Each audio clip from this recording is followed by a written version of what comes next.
All right, today we're tackling something pretty heavy. It's an idea from a GLN's article that's really going to make you think. The argument? Then some of the world's biggest conflicts, international law isn't really a shield. It's more like a performance, just theater. So let's get into how they build that argument. So right off the bat, the author hits us with this really provocative question. Is the whole world's legal system just an empty performance? I mean, think about it. If powerful countries can do whatever they want with no real consequences, what's the point of it all? It's a huge question, so let's unpack how the article even gets to this point. And look, this isn't just some academic thought experiment. The article makes that crystal clear. It grounds this whole debate in a devastating reality: over 65,000 people killed in Gaza as that war nears the 3-year mark. So yeah, the stakes, they couldn't be any higher. Okay, so the article argues that to really get what's happening now, we have to rewind the clock. We need to look at the past, where a pattern of doing nothing really, set a pretty dangerous precedent. And that precedent? The source points to one specific brutal moment in history, the end of the Sri Lankan Civil War back in 2009. The author has a name for it. They call it the blueprint for impunity. And that phrase is going to be really important. So what happened? Well, back in early 2009, Sri Lankan forces trapped both Tamil fighters and a whole lot of civilians in one small area. The world was begging them to stop, but they went ahead with a final, brutal assault to end the war. After the dust settled, a UN panel investigated. Their findings? Evidence of war crimes and an estimated 40,000 civilian deaths. And today, 16 years later, the article points out there's been zero meaningful action. Just a few symbolic travel bans. That's it. And that lack of consequences, that's what leads the author to ask the central question of the piece. If Sri Lanka escaped accountability, why would Israel fear consequences? Do you see? That's the heart of this blueprint theory. The pattern was set. All right, so with that blueprint in mind, the author then draws a direct line from what happened in Sri Lanka to what we're seeing today in Gaza. Okay, first, just look at the diplomatic picture. 157 UN member states. That's 81%. 81% of the world formally recognizes Palestine as a state. That is a huge majority.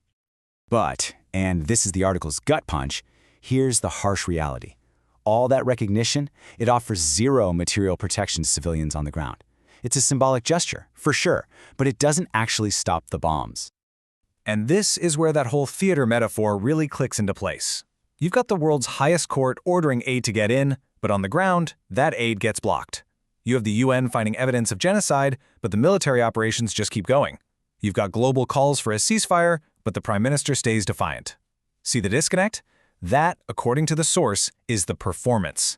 The words say one thing, reality says another.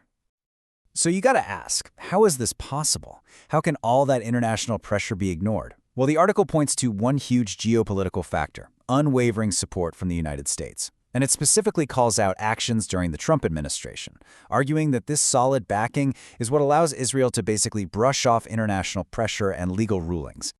So, looking at these examples, the author starts to zoom out. It's not just about one or two cases, it's about a bigger, systemic failure, a pattern that the article calls documentation without prevention. And that is the definition of international law as theater. It's when all the legal orders, all the diplomatic protests, all the official condemnations, when all of it can be ignored with zero real consequence. The whole thing, the article argues, just becomes a performance. It's moral posturing without any teeth.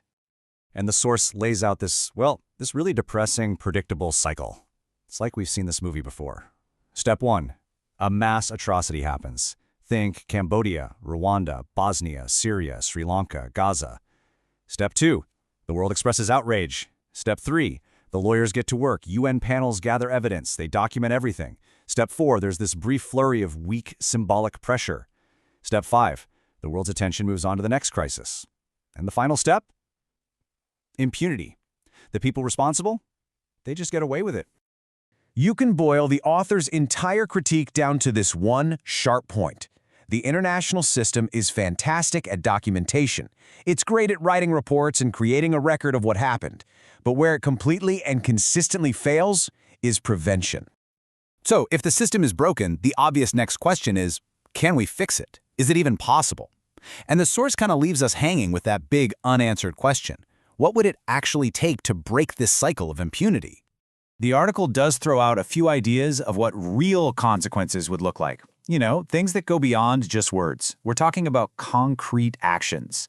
What if the U.S. conditioned its military aid on following international law? What about real, painful economic sanctions from Europe? Or the ICC actually issuing arrest warrants for top officials? Sounds good, right? But just as you're thinking, okay, that could work, the author hits you with a cold dose of reality. Every single one of those actions, the ones with actual teeth, are all considered politically unfeasible right now. The political will just isn't there. And this quote from the article really just drives the point home. It says that recognizing Palestinian statehood isn't the floor of diplomatic action, it's the ceiling. Think about that. It's not the starting point for more action, it's the absolute peak of what the current system is willing or able to do.